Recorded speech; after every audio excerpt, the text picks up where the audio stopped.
Es viernes, ya empezó el fin de semana y hoy en Es la Hora de Opinar con Mariana Hernández, Melissa Ayala y Daniela Ancira vamos a platicar del Día Internacional de la Mujer.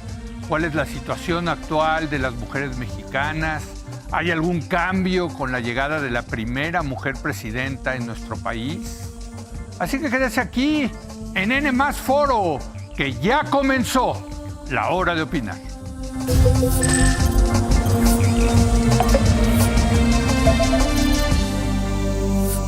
Muy buenas noches. Este 2025 la Organización de las Naciones Unidas conmemora el Día Internacional de las Mujeres con el lema para todas las mujeres y niñas, derechos, igualdad, empoderamiento. Bueno, a propósito del Día de la Mujer, cada año hacemos un programa dedicado a examinar cuál es la situación de las mujeres en el país. Y esta noche hablaremos de las que están privadas de la libertad, también de los derechos reproductivos sexuales, la problemática de género que existe en torno a las mujeres y desde luego cómo llegamos al 8 de marzo, mañana 8 de marzo, con la primera mujer presidenta en México. ¿Hay cambios? ¿Hay una nueva Secretaría de la Mujer? ¿Funciona? ¿No funciona? En fin, para hablar de todos estos temas, le doy la bienvenida a Melissa Ayala. Ella es abogada constitucionalista y feminista, ¿podemos decir? Sí, me autoidentifico como feminista, así que sí, por favor. Aunque gracias. Hay muchas corrientes de feminismo, supuesto, ¿no? Pero me autoidentifico como feminista, así es. Bueno, pues muchas gracias, Melissa, por estar con nosotros aquí. Gracias. Daniela Ancira, también abogada y maestra en Derechos Humanos. Daniela, ¿cómo estás? Buenas noches. Muy bien, Leo, muchas gracias. ¿También feminista? También feminista. Sí. Bueno, ahorita me dicen de las corrientes. Claro, ¿no? Exacto. Y me da mucho gusto que esté con nosotros Mariana Hernández. Usted la conoce, es periodista aquí en N+, conductora, pero además es maestra en género y política de la London School of Economics and Political Science. Muy bien rematado, Political Science, Leo. Qué gusto estar por acá. ¿Cómo estás, Mariana? Muy bien, y compartir espacio, desde luego, con Melissa y con Daniela. ¿También feminista? Por supuesto. Por supuesto. Qué bueno, claro. ¿no? Ya, yo creo que ya lo raro sería que una mujer dijera, no, yo no soy feminista, ¿no? Bueno, yo no sé mis colegas, pero yo creo que siguen existiendo muchas personas, mujeres también, que no se autoidentifican como feministas aún en estos momentos, ¿no? Bueno, pero a ver, empecemos con eso, Melissa. Claro, Antes de entrar a la situación de que hay muchas corrientes de feminismo, claro, ¿no? Sí. ¿Tú lo tienes claro más o menos cuál es el espectro? Sí, a ver, existe así como hay que entender que el feminismo es, pues al final del día, un posicionamiento político, ¿no? Totalmente. Y existen feministas liberales, ¿no? Que son precisamente justos, no sé, si nos vamos a Estados Unidos, aquellas feministas que son mucho de la institucionalidad, sí, ¿no? Que creen en el derecho y que creen que a través del derecho y a través de las instituciones vamos a lograr la igualdad, ¿no? Sí. Pero también, por supuesto, existen feministas de una postura mucho más radical que hablan, por ejemplo, de que es importante abolir el género, ¿no? Sí. Entonces sí es un espectro muy, muy amplio. Yo en lo personal me considero, por supuesto, sí, una feminista que cree todavía... ¿Abolir el género qué significa? A ver, el género al final del día es una construcción social, ¿no? Entonces que dejemos de entendernos como estos dos binomios, sí, ¿no? Y como te decía yo... Bueno, pero es una construcción social basada en la fisiología. No necesariamente. ¿Por qué? Porque hay que distinguir que hay dos conceptos distintos, el sexo y el género. Okay. Y el sexo, usualmente, se hace esta inspección genital, ¿no? Sí. En donde se revisan los genitales del bebé cuando nace y te dicen si es de sexo masculino o es de sexo femenino. Sí. Sin embargo, los estudios de género nos han demostrado, y la ciencia ha demostrado, que este binomio no es tan tajante, ¿no? Sí. Porque el sexo está compuesto por una cuestión cromosómica, por una cuestión gonadal, por una cuestión hormonal, ¿no? Y por supuesto que dentro de estos factores que integran al sexo podemos encontrar, pues, distintas composiciones, ¿no? Entonces, esta idea del sexo que se nos ha vendido, se nos ha presentado como estas dos categorías que únicamente están masculino y femenino, pues en realidad es un espectro en donde podemos estar, pues, aquí o aquí. Y esto es muy importante, sobre todo en materia de derechos humanos, porque existen las personas intersexuales, ¿no? Que no están pasando un buen momento ahora con la llegada de Trump, ¿no? Por ejemplo, en Estados Unidos, ¿no? Y sobre todo, por ejemplo, en materia de derecho, esto es sumamente importante, y en materia de salud, por supuesto, porque en ocasiones se llegan a hacer intervenciones quirúrgicas no necesarias para acoplar los cuerpos de una forma que se considere, pues, que encuadra en estas dos categorías, ¿no? Porque sé que uno de las diferencias, hay diferencias entre feministas y el tema trans, ¿no? Ah, por supuesto. Hay quienes piensan que las trans no deben de ser feministas o que no las reconocen como un hombre que se convirtió en mujer en mujeres. Justo hay una discusión muy amplia dentro de los feminismos sobre si las mujeres trans deben ser consideradas justo mujeres, ¿no? Exacto. Yo, desde el feminismo en el que milito, considero que las mujeres trans son mujeres y por lo tanto me considero una feminista trans incluyente. Sin embargo, justo han habido pues muchas discusiones de las feministas trans excluyentes y pues al final del día a mí me parece que es un discurso que viola derechos humanos. Muy bien. Daniela, ¿tú eres de feminista de qué ala, yo pienso muy similar a Mel en este sentido. También creo que si tú te identificas como mujer, eres mujer, punto. Sí. Creo que la palabra feminista o feminismo históricamente se le ha dado una connotación negativa y por eso muchas mujeres, es como este movimiento de mujeres enojadas, que no puedes ser femenina, que tienes que ser de tal forma, que destruyes cosas, que eres como rebelde. Hay unos cavernarios, ¿no?, que lo ven así, pero habemos otros totalmente, pero que lo vemos como, bueno, vaya, o sea, la reivindicación de los derechos de las mujeres. Y eso es lo que es, absolutamente. Pero creo que sí se le ha dado un término como de si eres feminista, entonces eres como rebelde o eres como no eres una buena mujer, ¿no? Porque es como les dicen de feminazis, ¿no? Exactamente. Muchas veces, sí. Entonces creo que esa connotación negativa ha llevado a muchas mujeres a no asumirse como feministas. Y yo últimamente, más allá de meterme en las distintas corrientes y demás, que desde luego es importante conocer las corrientes, conocer sus principales protagonistas, etcétera, a lo largo de la historia, creo que tenemos que ir un paso atrás y definir, a ver, el feminismo no es más que la lucha por la igualdad entre hombres y mujeres, ¿no? Sí, porque también luego me da risa escuchar ciertos comentarios, incluso en mujeres que dicen, yo creo en la igualdad, pero no soy feminista. Y es como, no, a ver, eso es precisamente es ser feminista, ¿no? Sí. Entonces, sin duda yo me considero feminista. Creo que tenemos que partir de la base que si tú buscas la igualdad entre hombres y mujeres, eres feminista. No hay más. Ahora, Mariana, hay quienes piensan, y lo he escuchado, como dice Melissa, en el feminismo liberal, que hay que trabajar dentro de las instituciones, digamos, para cambiar eso.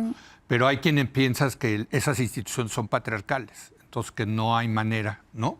Si lo estoy resumiendo bien, de cambiar esas instituciones, porque son parte, están embebidas del tema patriarcal, ¿no? Sí, a ver, yo creo que, y es bueno que mis compañeras hablen de feminismos en plural, porque creo que muchas veces pensamos en un movimiento homogéneo dentro del feminismo, y el feminismo, incluso por su propia naturaleza, es heterogéneo, es diverso, hay muchas luchas dentro del feminismo, ¿no? Y en esto que tú dices, Leo, pues sí, históricamente se ha tendido a dividir en las feministas que son un poco más revolucionarias o transformadoras de las instituciones y quienes son más abolicionistas, y en este sentido... Abolicionismo del todas las instituciones. Y en el sentido de que el pacto patriarcal. Exactamente, famoso, ¿no? y que la institución se tiene que transformar rehaciéndola, ¿no? Y es un poco como, no puedes competir, no puedes trabajar con el máster con las mismas herramientas del máster. Tienes que deshacerte de eso, ¿no? Eso es un poco la corriente un poco más radical. Sin embargo, yo creo que ahorita que hablamos de distintos tipos de feminismo o de corrientes, hay un tema que para mí es fundamental y es la interseccionalidad dentro del feminismo. ¿La qué? ¿No? Interseccionalidad. A ver, y es este concepto que han traído, sobre todo en la literatura, feministas no blancas, desde luego las que no han ocupado espacios de poder ni de voz, ¿no? en discusiones públicas, feministas negras, feministas con discapacidad, que lo que buscaban reconocer, y en particular esto surgió parte en Estados Unidos, las distintas opresiones que se juntan con el género. La violencia de género no es la misma para una mujer blanca, heterosexual y cisgénero, es decir, que se identifica con el género con el que se le asignó al nacer, a una mujer trans, a una mujer homosexual, a una mujer lesbiana, a una mujer con discapacidad. Entonces, en este momento creo que la conversación del feminismo es cómo vamos, sí, tenemos que luchar por la igualdad de género, pero ojo, porque las violencias son distintas y tenemos que buscar que haya esta interseccionalidad que habla de, o sea, las intersecciones de los ejes de poder y la opresión que hay alrededor del género. No, pues está muy interesante esto, ¿no? Ahora, si les parece, vámonos a México, ¿no? O sea, yo creo que llegamos a un 8 de marzo, Melissa, con una mujer presidenta. O sea, se dice facilito, ¿no? Sí, sí. Yo, la verdad, no creí que iba a haber eso en mi... Bueno, sí lo pensé, ¿no? Que en algún momento íbamos a tener una presidenta mujer, pero vaya, creo que se hizo realidad y creo que hay que celebrarlo. O sea, sí te pone en otro, digamos, estado mental. Por supuesto. El hecho de saber que la jefa del Estado mexicano, que los generalotes del ejército mexicano, el otro día lo estaba viendo saludando a una mujer. O sea, sí debe de haber algo de un gran orgullo, de un sentido de pertenencia. No sé cómo lo definirías. Sí, por supuesto. A ver, yo creo que sí es un momento sumamente importante y emocionante, lo puedo decir. Sí. Sobre todo porque, como tú mencionabas, estamos y lo podemos comparar con Estados Unidos. Increíble que en Estados Unidos no haya una presidenta todavía. Y prefirieron votar por una persona que tenía procesos abiertos en su contra, que se le había señalado como criminal, como convicto. Les voy a contar que en 2008 yo cubrí la elección de Obama. En las primarias era Hillary Clinton contra Barack Obama. Y todos los encuestadores que entrevisté me decían, la gente está dispuesta más a votar por un afroamericano, por un hombre de raza negra, que por una mujer. Y lo vimos de nuevo en esta Increíble. elección, lo vimos de nuevo con esta elección, ¿no? Claro. Ahora, me parece que sí es algo que celebrar, por supuesto que sí hay algo muy emocionante. Yo, por ejemplo, tengo una hija de 10 años y para mí sí fue el estar viendo con ella cuando Claudia Sheinbaum tomaba la posesión como presidenta, sí fue sumamente emocionante porque es también demostrarle que puede ser lo que ella quiera, que puede ser desde astronauta, porque ya también tenemos a una mujer mexicana astronauta, hasta presidenta, no solamente de una nación, sino de una Suprema Corte y ser también la representante del Congreso. Que tú cuando tenías esos años no te lo podías ni imaginar, ¿no? Yo tal vez decía me gustaría, pero no sé si se llegue a poder. Pero no lo podías ver, digamos, visualizar, ¿no? Exactamente. Pero a ver, creo que hay que ser también muy críticas y por supuesto que es muy emocionante y que la representación importa precisamente porque las niñas pequeñas, las adolescentes, van a ver a Claudia Sheinbaum y van a decir yo puedo llegar aquí, pero también hay que ser muy críticas en el sentido de que la representación no lo es todo. Creo que estamos en un momento, y retomo un poco lo que mencionaban mis colegas sobre la importancia de la interseccionalidad, porque de nuevo llega una mujer, por supuesto, pero es una mujer que ha tenido muchos privilegios, ¿no? Entonces, y creo que no está mal reconocerlo. También nosotras, por ejemplo, hay que reconocer los privilegios que cada una tenemos. O sea, dices una mujer de piel blanca, clase media, Ciudad de México. Con acceso a la educación, claro, bueno, sin con ningún doctorado. Una persona heterosexual, sin ningún tipo de discapacidad. Entonces, hay que reconocer eso y en ese sentido ver de qué forma ahora sí lograr que todas puedan llegar, ¿no? Así es. Porque el eslogan es llegamos todas, pero creo que aún no hemos llegado todas. 8 de marzo diferente, dirías tú, Daniela. A comparación del año pasado, digamos. Sí, sin duda creo que el tener una mujer presidenta, yo por lo menos lo encontré muy emotivo, ¿no? Como esta imagen de los 3 poderes del Estado representados por mujeres, ¿no? En esta toma de... Claro, porque eran los 3 poderes, tienes toda la razón. Norma Piña de la Suprema Corte. Ifigenia, doña en paz descanse. ¿no? Y me pareció muy emotivo como... pues ser testigo de ese momento, ¿no? Como bien dice Mel, no quiere decir que solo por el hecho de ser mujer las cosas vayan a cambiar como mujeres. Este 8 de marzo es distinto por eso, al menos de una manera simbólica, porque la representación importa. Sí. Y creo que hemos visto, como en todo, ¿no? Algunos pasos importantes hacia la construcción de políticas públicas con perspectiva de género o enfocado en las mujeres, ¿no? Como es la creación de esta Secretaría de las Mujeres. Y hemos visto, por otro lado, algunos retrocesos que afectan a las mujeres, ¿no? Como la prisión preventiva oficiosa, como la militarización del país, que afecta de manera desproporcional a las mujeres, como la reforma al Poder Judicial. Entonces son como estos sentimientos encontrados de decir, sí veo yo una voluntad política muy clara de trabajar para que se nos garanticen los derechos de todas las mujeres, pero por otro lado hay unas contradicciones en ciertas iniciativas Pero y pues reformas. así son ¿no? las sociedades, ¿no? O sea, Sí. siempre están llenas de contradicciones, ¿no? Pero dirías que vamos por el camino correcto, ¿o no?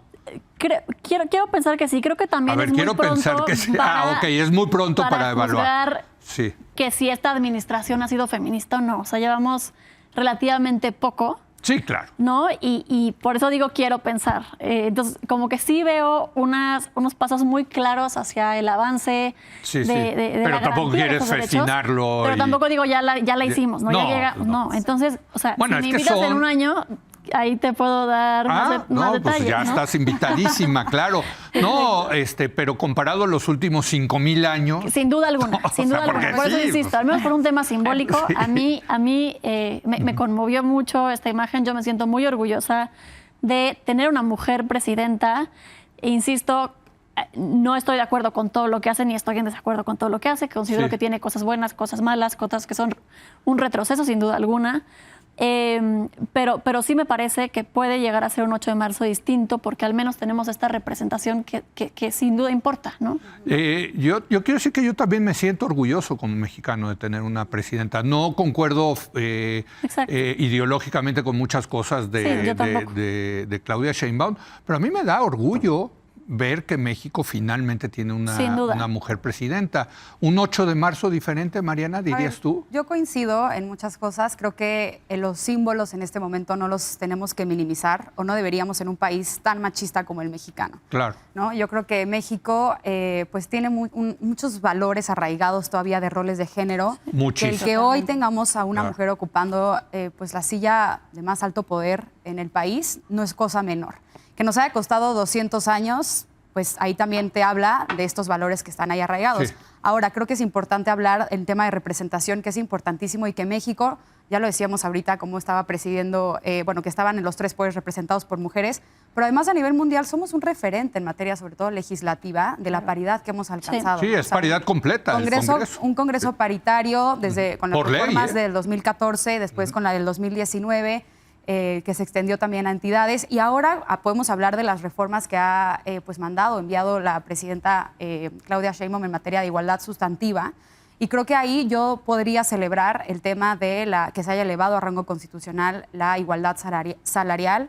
También el tema, aunque ahorita podemos también hablar de realmente el alcance que esto puede tener ya en la práctica, cómo traducimos la legislación a la práctica. Pero también ahí está un tema que ella armonizó, que es el tema de que haya representación y paridad también en las administraciones, en el Poder Ejecutivo a nivel municipal, que eso no se Sí. tenía, y que lo traigo a colación porque muchas veces pensamos en el 8M y obviamente el tema de que esté ahorita una presidenta mujer es importantísimo, pero estamos hablando desde un poco el centro del país, ¿no? Y de nuestra visión desde la Ciudad de México, pero no pensamos en las mujeres que están tomando decisiones en los cargos municipales, en la primera autoridad en la que las mujeres realmente a lo largo de todo el país están teniendo contacto. Y ahí, Leo, yo encontré una gran diferencia en la parte de representación. ¿Ah, sí? Sí, el 70% de los presidentes municipales son hombres. Mira. En 2024. Entonces, creo que ahí es importante estas nuevas reformas, cómo se van a traducir en una mayor representación, pero sobre todo también a nivel local, ¿no? Ujú.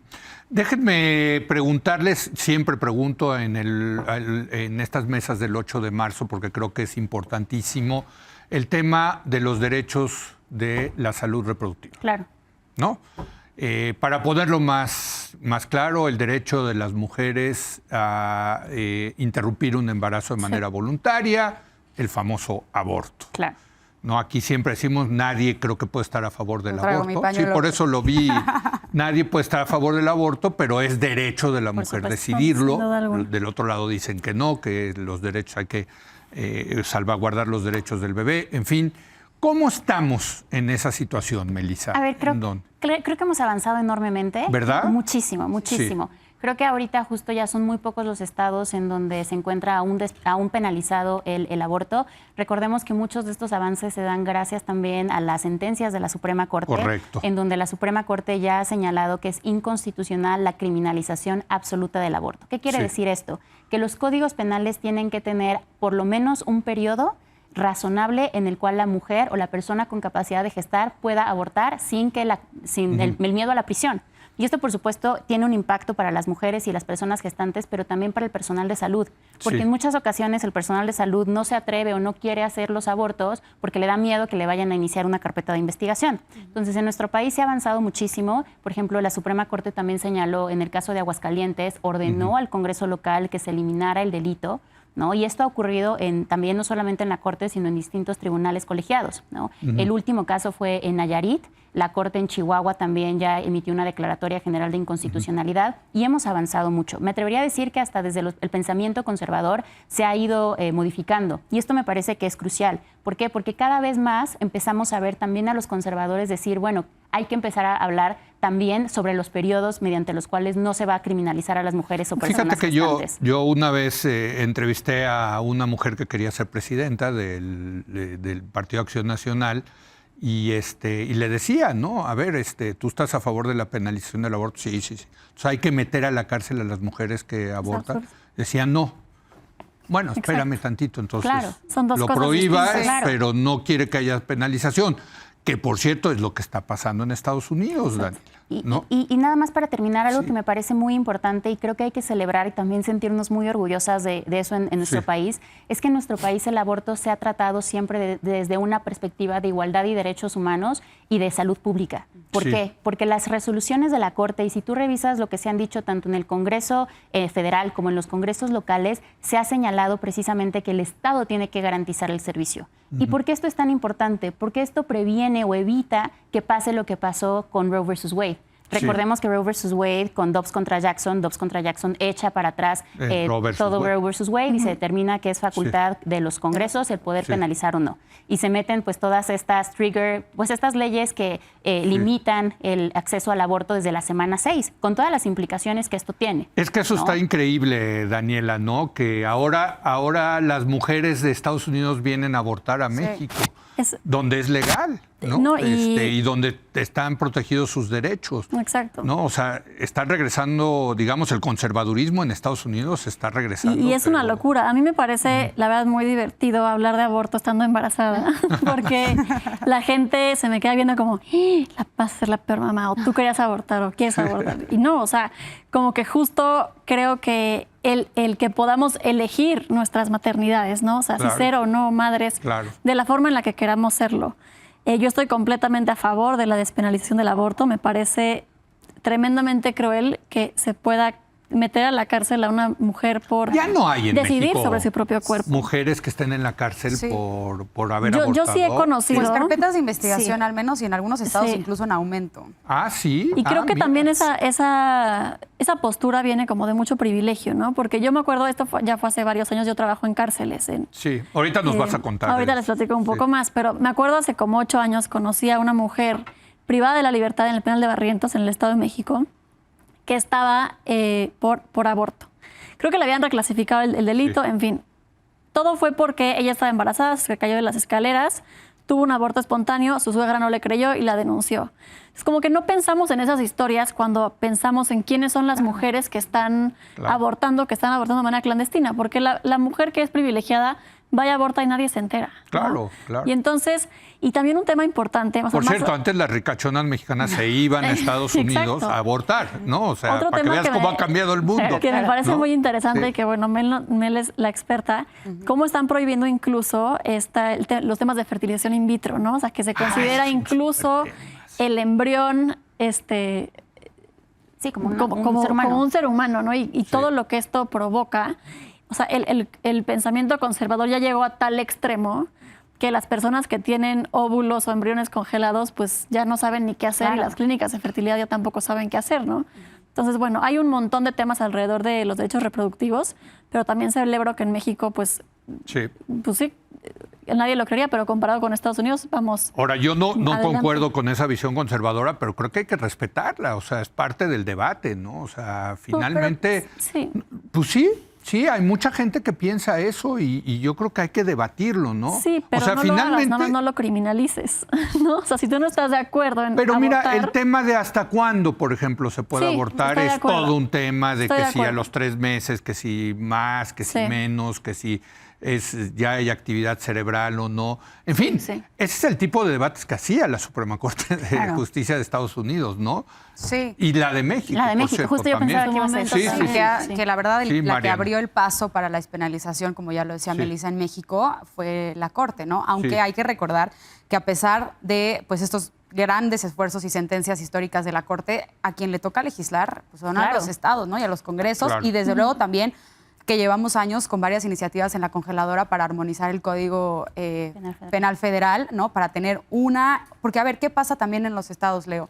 Que a pesar de estos avances, a pesar de que, y yo lo celebro muchísimo, la verdad Sí. es que me siento, y cuando he hablado con feministas de otros países, con otros movimientos feministas, me siento muy orgullosa de que el tema del aborto es una de las banderas en el que la Marea Verde ha podido avanzar. Claro. Muchísimo. Muchísimo, y en el que muchas veces incluso ven a los movimientos feministas mexicanos para seguir Total. y desde luego celebrar y reconocer todo el esfuerzo de las organizaciones feministas, en este caso GIRE, que ha sido clave Sí, desde luego sí, para avanzar saludos estos a la litigios. gente de GIRE. Entonces, y ven las estrategias, ¿no? Y tratan un poco de imitar cómo ha sido, obviamente, países que tienen contextos similares, ¿no?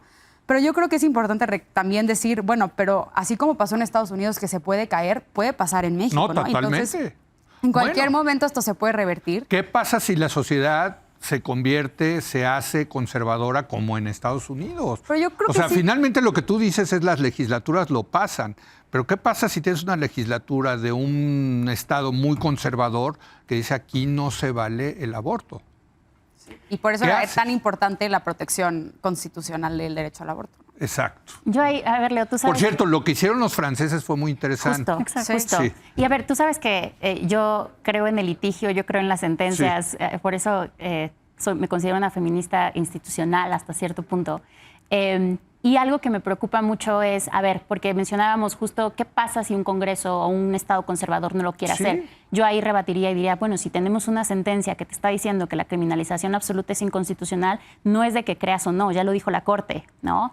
Que me preocupa, que ahora Bueno, ya- estamos viendo desacato. Ya la que Suprema lo que Corte. diga la Corte- Voy a citar al clásico, es irrelevante. No, y ¿no? eso me preocupa precisamente por eso, ¿sabes? Sí. Porque sí, además, a ver, recordemos que nuestra Constitución, el artículo primero señala el principio de progresividad. Sí. ¿Qué quiere decir esto? Que un derecho que se te está otorgando ya no te lo pueden quitar, ¿no? Sí. Por supuesto que existen algunas excepciones que se han señalado por parte de la propia Suprema Corte, sin embargo, esto no caería dentro de, el aborto no sería uno de estos supuestos. Sin embargo, ante el escenario de descomposición institucional en el que nos encontramos ahorita, ese es uno de mis más grandes temores, ¿no? Que yo ya no pueda llegar y presentar mi demanda y saber que una persona juzgadora me va a dar la razón y que si me la da, ya voy a estar con Sí, el vas a ir temor. tú al hospital, digamos, y no, pues aquí no acatamos. Ese es mi temor, ese es mi Porque el temor. propio gobierno no acata. Ese es Entonces, mi temor, ¿no? ese es mi mayor temor Que en muchos actualmente. estados ya está pasando, ¿no? Que no hay tanta información de en dónde sí, en dónde no se presta el servicio de salud. O sea,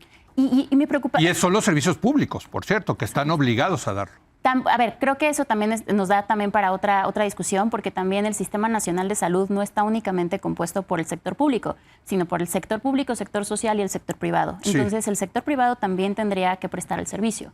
Pues sí lo prestan, ¿no? En la mayoría de los casos, sí. Sí, claro. Y creo que aquí se intersecta con otro tema sumamente importante e interesante, que es el tema de la objeción de conciencia. Sí. Que ahí todavía nos tienen... Que también yo respeto a los doctores que dicen, pues yo no pero hago tienes que esto, garantizar, ¿no? o sea, sí, ok, Es- Y hay los doctores límites, o doctoras exacto. pueden objetar, pero el tema es que si está legislado, debe de haber alguna persona médica. claro, un sustituto. Sí, claro, que te garantice Exacto. la Claro, práctica. no que tengas 15 doctores en la cola que digan no. No, ya hay límites en No, la o sea, objeción de Exacto. conciencia. pero pues yo creo que sí hay que respetar la objeción de conciencia. Pero como todo ¿no? derecho, no es absoluto, ¿no? Y por Es como los que objetan ir al ejército.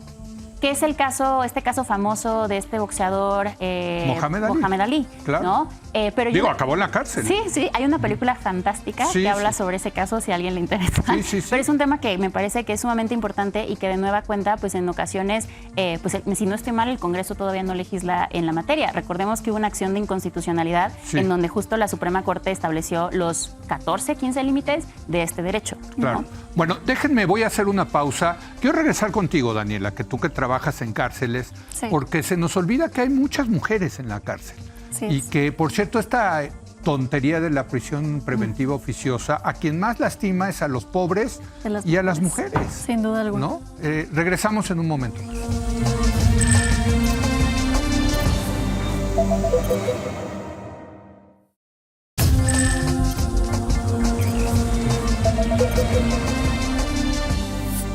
Bueno, mañana es el día que se conmemora a las mujeres, de acuerdo a las Naciones Unidas. En nuestro país hay una ya larga tradición, yo diría, ¿no? De manifestaciones, de muy bien organizadas, ¿no? También en algunos casos violentas, ¿no? Aquí hemos tenido el debate de si se vale la violencia o no se vale la violencia en algunas mesas, pero yo me quiero ir ahorita a lo que haces tú, Daniela. Tú trabajas con mujeres que están en los penales, ¿no? Así es. Cuéntanos, ¿cómo están ahí los derechos de las mujeres? Yo soy cofundadora y directora general de La Cana, que es una organización que nos dedicamos a implementar programas de reinserción social en cárceles de mujeres y una vez que salen. Como bien ya decías, políticas o medidas como la prisión preventiva oficiosa Sí. afectan de manera desproporcionada a las mujeres. Para que te des una idea, 4 de cada 10 hombres están en prisión por prisión preventiva oficiosa, a diferencia de 6 de cada 10 Fíjate, pues ahí está el mujeres. sesgo clarísimo, ¿eh? Por distintos motivos, Sí. muchos que tienen que ver con el género y otros que vienen de desigualdades estructurales, como que las mujeres tenemos menos recursos económicos, menos acceso a una defensa adecuada, a una defensa de calidad. Y este tipo de medidas sin duda afectan de manera desproporcionada a las mujeres, a Sí. pesar de que las mujeres son solamente el 5.6 de la población penitenciaria total, o sea, son mucho, mucho menos que los hombres. Sí. Eh, También es cierto, y hay que reconocerlo, que cometen menos crímenes las mujeres que los hombres. sí, Eso está comprobado empíricamente. sí. ¿No? Pero también la forma en que el género afecta es increíble, porque incluso las mujeres reciben sentencias más altas que los hombres Sí. por los mismos delitos, ¿no? Y regresamos a lo que platicábamos al principio. A la mujer se le castiga más socialmente, pero también penalmente, ¿no? Sí. O sea, el hecho de que tú te salgas de este molde de ser una buena mujer, sumisa, abnegada, que te quedas en Claro, casa, claro. se castiga más. Yo escribí un libro sobre el tema y tenemos varias... ¿Cómo se titula? Se llama Acusáis a la mujer sin razón. Sí. Y lo pueden encontrar en todos lados. Aprovecho el corte comercial. Sí. Pero una de las preguntas que les hacíamos en esas entrevistas era si a ellas las habían juzgado con mayor severidad que a los hombres si venían por los mismos delitos. Y nunca se me va a olvidar una chava en el penal Saltillo que me dijo, sí, ella venía con una banda de presuntos secuestradores. Sí. Y ella me dijo, en audiencia, la jueza me dijo, es que mira, ellos son hombres, actúan como por instinto, como sin pensarlo. Pero nosotras somos mujeres y sentimos más y razonamos más. Entonces, como tú sí tuviste la oportunidad de razonarlo, le dieron más años de sentencia por los mismos Belisa está delitos. haciendo así con es su que cabecita. los estereotipos de género podemos no ser se igual de quedan en casa. irracionales que los hombres, claro, ¿no? O sea, irracional. Sí. Y ellos también pueden ser igual, Igual de racionales. ¿Cómo? Pues sí, Pero es como no hay estos diferencia de género. Roles de género y estereotipos no se quedan en Justo, casa, justo. ¿no? Sí. Se trasladan a las instituciones. Usted debería al sistema de pensarlo justicia. más, señora. Claro. No, ¿No? qué barbaridad. Nosotros somos impulsivos, pero ustedes deberían... Eso es lo que te estaban diciendo. Totalmente. ¿No? ¿Cómo ves, Mariana? No, pues a ver, yo creo que es un gran tema. Hay mucho que decir al respecto. Por un lado, quería hablar sobre sí las violencias que se viven particularmente por razón de género de las mujeres que están privadas de la libertad. A mí algo que también me llama mucho la atención son, a ver, las mujeres pueden dar a luz en una cárcel, pueden, de hecho, por ley también convivir o deberían convivir con sus hijas, hijos. Sí, hasta y cierta las edad, ¿no? infancias, sí, Entiendo. hasta 3 años. Hasta 3 cierta edad. 3 años. Pero y muchas de ellas, o sea, en muchos casos, tú desde luego conoces mejor, lo conoces mejor, pues no, se los quitan Sí, o sufren violencia obstétrica. No existen condiciones para que los... o sea, también estamos hablando de la calidad de Sí, vida Ángeles. que enfrentan las infancias en las cárceles, las violencias que enfrentan las mujeres incluso antes de que se les dicte sentencia o Claro. cuando no se les dicta sentencia por prisión preventiva, son violadas en el proceso. Sí. O sea, hay que hablarlo muchas veces por incluso Fuerzas Armadas, ¿no? Sí. Si nos salimos de la Ciudad de México, casos de tortura y creo que Claro. estas violencias en estos espacios donde hablamos del 8M es importantísimo decir, no es un porcentaje menor, el sistema penitenciario que tenemos está rebasado, pero sí hacer hincapié en que estas mujeres están siendo violentadas e invisibilizadas, porque ¿quién le pone atención a las mujeres que están... Te voy a decir, ahí tengo que saludar y ojalá nos esté escuchando Rosario Robles, que siempre ha sido una feminista, que la encarcelaron injustamente y digamos siempre con la energía que tenía Rosario, pues se dio a la tarea de visibilizar el tema de las mujeres en las cárceles. No sé si sirvió, ¿no? Ya, sí. Incluso llegó a llevar al ministro presidente en ese entonces, Arturo Saldívar, de la Suprema Corte al penal de Santa Marta, ¿no? Exacto. Pero bueno, déjenme, quiero dar otra vuelta, porque tengo muchas cosas que quiero discutir con ustedes, pero una es la educación. Claro. Aquí en este programa le hemos dado mucho en lo largo de estos 15 años, pues mucha presencia al tema educativo, que por cierto ha desaparecido de la agenda pública. Es terrible lo que está pasando, y ahora que el Sindicato Nacional de Trabajadores de la Educación va a estar afiliado a Morena en su totalidad, como en las buenas épocas del PRI, no se ve nada bien eso. Pero el tema educativo, ahí hay una diferencia de género. Ah, claro. Sí, ¿no? sí. O sea, sí, ya tenemos presidenta y qué maravilla, etcétera.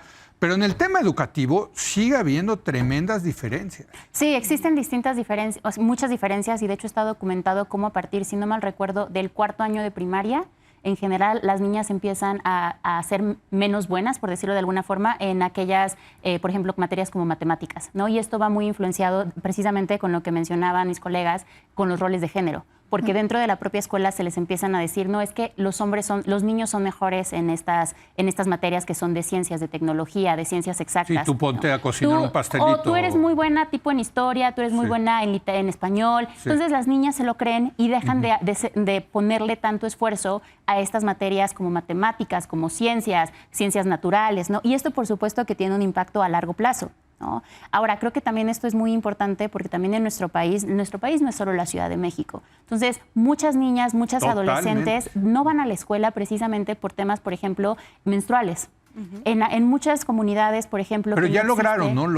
Vino la chava hace un año, creo, que vino la de menstruación digna. Pero aún sigue siendo un tema, porque, a ver, creo que todo está al final del día intersectado. ¿Por qué? Porque si no existe, por ejemplo, las condiciones adecuadas en una escuela donde no hay baños suficientes o no hay agua, entonces o sigue habiendo este tabú sobre la menstruación, pues las niñas y las adolescentes no acuden a la escuela. Es que qué tema es ese de la menstruación, ¿no? Y al final, nosotros los hombres no acabamos de entender. Y precisamente es un tema de desigualdad de género, ¿no? Claro. Porque quienes crean estas instituciones, quienes crean estas escuelas, no piensan en las necesidades de las mujeres, bueno, de las niñas y las adolescentes, ¿no? Y en este sentido creo que es por esto tan importante la educación sexual y la educación reproductiva durante la época de la primaria. Ahora, ¿no? en mi experiencia como profesor universitario hace muchos años, tengo que decir que vi cómo empezaron a llegar más mujeres a la educación superior. Y tengo que decirlo, mis mejores alumnas eran mujeres. A ver, el The Economist sacó justo un estudio el marzo de hace un año, precisamente hablando de esta distancia que se está abriendo, esta brecha entre hombres y mujeres que tienen acceso a educación superior, porque las mujeres están, decía, outstanding, ¿no? Están sobresaliendo en la educación superior y contrario, y se están volviendo más, digamos, progresistas o ideas un poco más liberales, y los hombres de alguna manera más conservadores. Pues entonces, del pacto patriarcal, ¿no? Pero a ver, creo que es un tema que tenemos que seguir. Nos quieren desbancar, No, pero es que ahí habla también de que no estamos hablando de nuevas masculinidades, Leo, porque hablamos mucho de los derechos de las mujeres, pero si esto no se acompaña de una conversación real, profunda, de deconstrucción y de transformar, y hablando de educación sobre nuevas masculinidades, esta brecha se va a seguir haciendo más grande. ¿Pero tú crees que en México ese también es el caso que decía el Economist? Pues a ver, yo creo que sí. Digo, yo a lo mejor tengo una muestra sesgada, no quiero decir que... Pero a mí me pasó no tengo el dato duro, pero desde... Perdón. No, que no tengo el dato duro para contestar tu pregunta, pero yo sí creo, o sea, socialmente, si tú te metes a las redes sociales y además todo está, el algoritmo también exponenciado, sí hay esta polarización en la sociedad mexicana, pero por supuesto. Sin duda. Y creo que no podemos... O sea, yo también doy clases en la universidad, en la Ibero, de género y justicia, precisamente. Y también veo, ¿no? Ya tengo más alumnas. ¿Tienes hombres? Sí, eso es una materia obligatoria, lo cual también celebro mucho de la universidad. Pero, en fin, hasta hay más mujeres que hombres, lo veo, pero el tema es después, ¿no? ¿Quién persigue una carrera y quién llega a las posiciones de poder en los trabajos? Y aquí creo que hay un tema fundamental que hay que tocar, que son los cuidados. Sí. ¿Por qué las mujeres abandonan su carrera profesional o, digamos, le bajan al ritmo cuando empieza la maternidad o cuando empiezan los cuidados, ¿no? Porque, y regreso a lo que decías tú, Mariana, ¿quiénes somos las que recaen las responsabilidades de cuidado? Las mujeres principalmente. Sí. Entonces, hay un libro 3 veces más. Buenísimo de Claudia Goldin, no sé si ya lo leyeron, de Career and Family se llama, que de hecho ganó el Premio Nobel de Economía el año pasado. Y explica cómo al final... Career and Family, sí. ¿no? Career and Family. Ajá. Seguramente ya está traducido, carrera y familia o algo así. Sí, exacto. Pero explica cómo al final se vuelve una decisión económica, ¿no? Una persona tiene que salir y otra se tiene que quedar y generalmente somos las mujeres que nos quedamos en los cuidados. Entonces te atrasas en el tema profesional. Entonces no es cuántas mujeres están llegando a la universidad, sino cuántas continúan con esa carrera y en posiciones de poder. Sí tengo que decirlo, en los indicadores, quien trae un rezago enorme en materia de igualdad son las empresas. En temas de ejecutivos y en temas de sus consejos directivos, bueno, o sea, son puros machorrines ahí, sí. En México estoy hablando, ¿eh? Bueno, en el mundo me atrevería a decir, pero en México es casi imposible encontrarse con un CEO o con un director general de una gran empresa. Sí, y justo retomando lo que dice Dani, me parece que es muy importante hablar de las licencias de cuidado, las licencias de maternidad y las licencias de paternidad. Que ahora las dan a los hombres también. Que debe de ser. En los países. Pero algo que sí hay que señalar es que no son las mismas semanas. Por ley federal de trabajo, si no mal recuerdo, creo son 5 que en días. Escandinavia, en los países escandinavos sí, ¿no? Islandia es el número 1. O sea, en cuanto a que redujeron esta brecha, y son 6 meses para cada padre. 5 días no es nada. Pero 5 días... No, ese es el ideal. En México tenemos 5 días hábiles para los papás. Hombres. Para los hombres, licencias de paternidad, por ley federal de trabajo, son 5 días. Uy, yo me hubiera gustado ser finlandés. Pero si es que qué padre también, ¿no? Y al final del día, esto es una de las razones también que provocan una disparidad de género. Claro, ¿Por qué? Porque por supuesto que las empresas hacen sus análisis económicos y dicen, si voy a contratar a una mujer en su edad reproductiva, probablemente por promedio va a tener 2 hijos. ¿Y esto qué va a implicar? Que voy a tener que pagar 2 licencias de maternidad por 3 meses cada embarazo. Mientras que si contrato a un hombre, únicamente le tengo que dar 5 días. ¿Y esto qué provoca? Esto provoca claramente que se siga contratando o que se prefiera contratar a los hombres. Y en ese sentido, algo que sí celebro y que creo que es muy importante mencionar es la labor que se está haciendo, por ejemplo, por parte de Altagracia, en el sentido de señalar lo importante que es que en la mesa también se sienten, en los consejos directivos, que se sienten más mujeres. Sí. Porque no solamente es un tema de diversidad, sí lo podemos ver, por supuesto, por un tema de diversidad de género, pero hasta las cosas que vemos y que alcanzamos a ver, que recomiendas, que puedes mejorar, son distintas. O sea, sí hay diferencia de género. No hay una diferencia de género, pero las cosas que podemos ver al tener... No, es que las mujeres, o sea, los hombres... estamos llenos de testosterona y luego las mujeres son más calmadas. Yo no creo que sea una cuestión de es un estereotipo. ¿Es un estereotipo? Pero es que yo sí lo veo. Los hombres son... Leo, yo lo que voy es que entre somos más diverso... Somos más brutones, así, ¿no? Eso les han hecho pensar. Sí, por eso hay que deconstruirlo. Esa es la masculinidad con la que crecieron. Yo lo que voy es, entre más diverso sea, mejores opciones van a dar. Porque también hay que ver cuáles son los hombres que llegan a sentarse en esos consejos, que son, con todo el debido respeto, muy parecidos entre sí.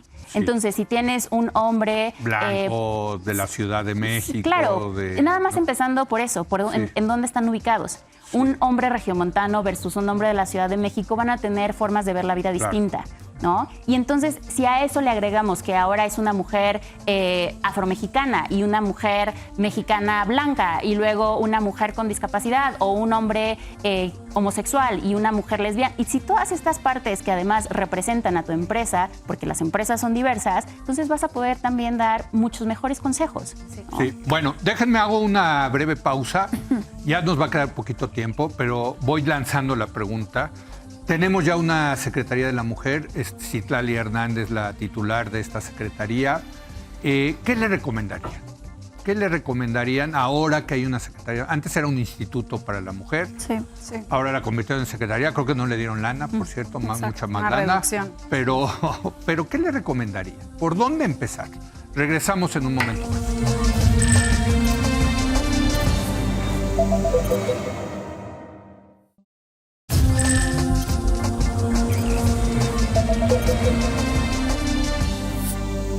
Bueno, estamos hoy, 7 de marzo, teniendo una mesa muy interesante con 3 mujeres a propósito del tema del Día de la Mujer, que es mañana. Supongo que ustedes irán, bueno, no sé si tú ya en... Espero lograrlo. Sí. Si no, a la esquinita ya me regreso ya. Pero supongo que estarán ahí presentes, ya se ha hecho toda una tradición. Es más, creo que la Marcha de México es como de las más combativas, ¿no? Hasta vienen del extranjero. Aquí ya me voy a tener que dividir para cubrir aquí la cobertura, irme a marchar también. Mariana, ¿qué le recomendarías a Citlali Hernández, la primera secretaria de la mujer que tiene este país? A ver, yo diría... ¿Por dónde empezar? Sí, ¿por dónde? Creo que retomaría un poco el tema que estábamos hablando antes del corte, el tema de cuidados. Creo que es un avance positivo el que tengamos. Lo trató la presidenta, ¿no? Sí, el que haya estado en la agenda, está en la agenda la construcción de un sistema nacional, hay que decir nacional y progresivo de cuidados, que debería de incluir, hablando de las empresas, debe estar, o sea, tripartito entre las familias, el Estado y las empresas. La iniciativa privada tiene que también ahí trabajar. Yo diría, a ver, Citlali lo ha dicho, estamos en una época de construcción de los cimientos.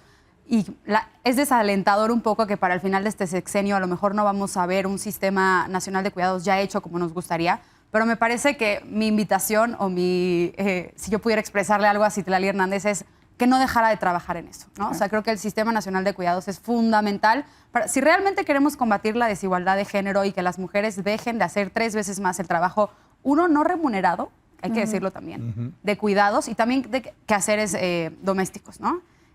Tenemos que empezar a trabajar en un sistema de cuidados.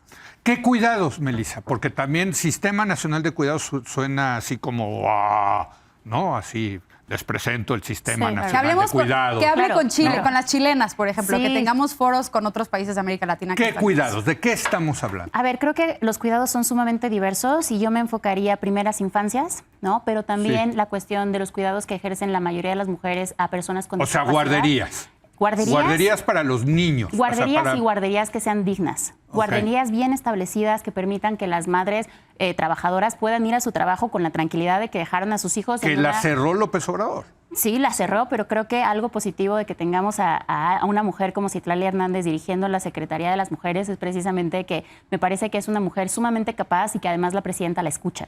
Entonces, y que hemos visto que ya empezaron a abrir, si bien pocas, nuevas guarderías. ¿Guarderías? Pero con la concurrencia, como dices tú, de las familias y de las empresas. Cuando hablamos de los cuidados, un término académico que se utiliza es el diamante de los cuidados, que quiere decir que tiene que estar compuesto por 4 elementos. A ver.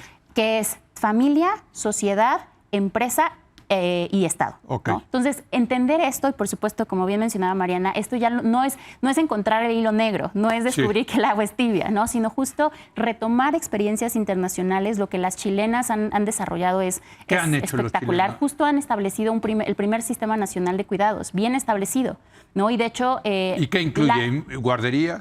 Y justo a eso voy, ¿no? Por supuesto que tenemos que incluir guarderías, pero algo que también tenemos que voltear a ver son los cuidados que se realizan hacia las personas con discapacidad y también a las personas adultas mayores. Okay. ¿Por qué? Porque ya estamos en un momento en donde las mujeres de nuestra generación también están teniendo que cuidar a sus padres. Sí, o a sus abuelitos, pues, claro. Claro, y esto en ocasiones no se voltea a ver.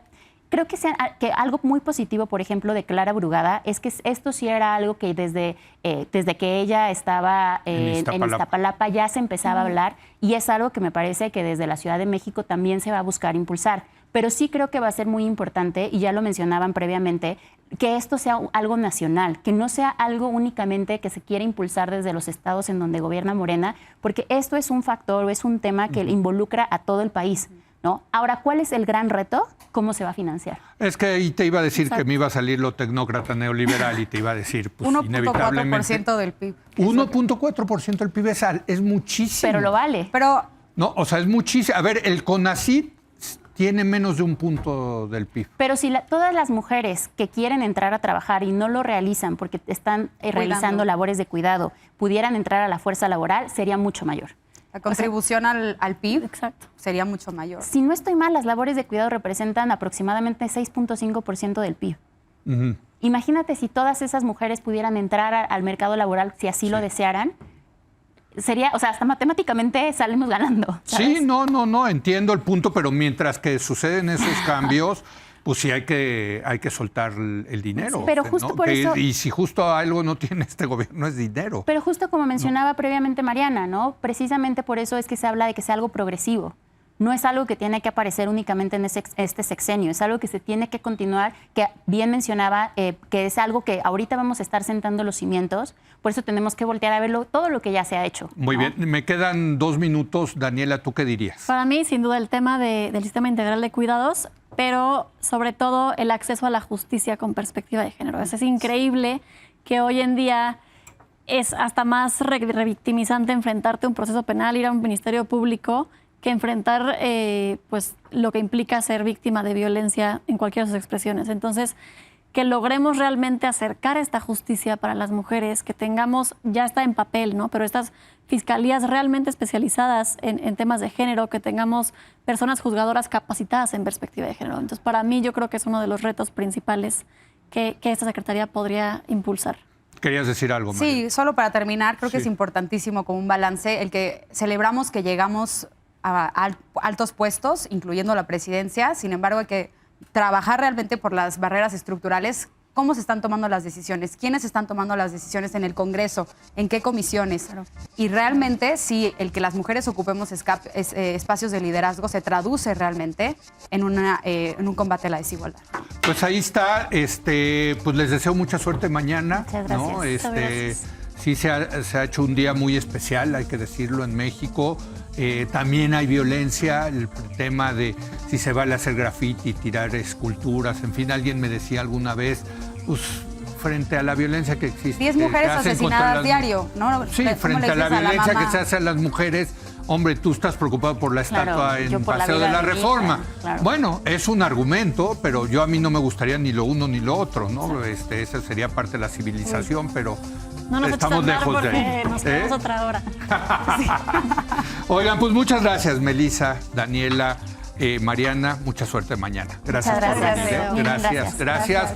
Y gracias a usted por habernos acompañado. Muy buenas noches.